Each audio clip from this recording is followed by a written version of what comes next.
आज का जो हमारा टॉपिक है वो क्या है, स्पाइनल मस्कुलर अट्रोफी।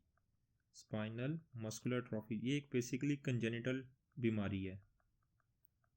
कंजेनिटल बीमारी है। इसमें बेसिकली क्या होता है, आपकी SMN1 एक जीन है, इसकी म्यूटेशन होती है। SMN का मतलब क्या है आपकी, ये survival motor, S for survival, M से मोटर, N से न्यूरॉन 1 है। वो जो प्रोटीन होती है बेसिकली जो इनकोड कर रही होती है उसकी म्यूटेशन हो जाती है। जब उसकी म्यूटेशन होती है जिसकी वजह से आपका डिफेक्टिव स्मॉल न्यूक्लियर, एस से स्मॉल है, एन से न्यूक्लियर है, आर से राइबो, एन से न्यूक्लियर प्रोटीन बनती है, यानी defective small nuclear ribo protein बनती है।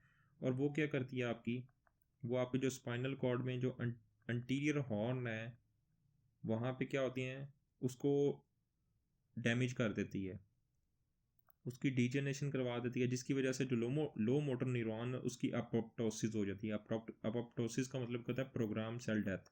और उसकी वजह से क्या हो गया, आपको सिमेट्रिक वीकनेस हो जाती है, यानी दोनों साइड की। ठीक है, लेकिन आपने देखना पोलियो वायरस में मैंने बताया था उसमें एंटीरियर हॉर्न डैमेज होता है, लेकिन उसमें एसिमेट्रिक वीकनेस होती है, लेकिन यहाँ पे सिमेट्रिक वीकनेस होती है, सिमेट्रिक वीकनेस। अब इसे लाइन बाय लाइन डिस्कस कर लेते हैं। तो क्या देख लेते हैं, जो स्पाइनल मस्कुलर ट्रॉफी डिजीज़ है ये बेसिकली इसमें क्या होती है, कंजेनिटल डीजनरेशन होती है एंटीरियर हॉर्न की। कैसे होती है, ये ऑटोसोमल रिसेसिव डिजीज़ है AR, जिसमें क्या होता है स्मॉल आपका क्या होता है सर्वाइवल मोटर न्यूरॉन की जो N1 यानी स्मॉल मोटर न्यूरॉन 1 जो म्यूटेशन है या जीन है जो इनकोड कर रही होती है स्मॉल मोटर न्यूरॉन को, प्रोटीन को, वो इनकोड नहीं कर पाती, जिसकी वजह से क्या होगा, आपका defective small nuclear ribonucleoprotein बनती है, जिसकी वजह से लोअर मोटर न्यूरॉन है उसकी अपोप्टोसिस होती है। अपोप्टोसिस का मतलब होता है प्रोग्राम सेल डेथ। कौन सी डेथ, प्रोग्राम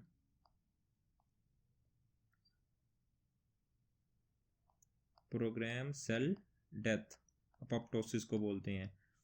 अब उसने बोला जो स्पाइनल मस्कुलर ट्रॉफी जो डिजीज़ है, स्पाइनल मस्कुलर ट्रॉफी, उसमें टाइप 1 है वो मोस्ट कॉमन होती है। इसको दूसरा नाम क्या है, इसको वर्डिग हॉफमैन डिजीज़ भी बोलते हैं। अब बेसिकली इसमें देखें मैंने बताया जो लोअर मोटर न्यूरॉन के साइंस आते हैं, लेकिन इसमें क्या होता है, just lower motor neuron damage होता है, सिमेट्रिक वीकनेस होती है। जबकि पोलियो में क्या होती है, इसमें अंटीरियर हॉर्न डैमेज हो रहा है लेकिन एसिमेट्रिक वीकनेस होती है।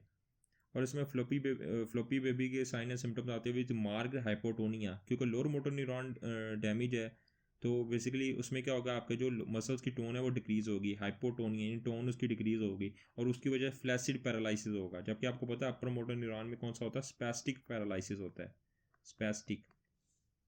और टंग की फेसिकुलेशन होगी। फेसिकुलेशन का मतलब क्या है, मसल ट्विचिंग को बोलते हैं फेसिकुलेशन।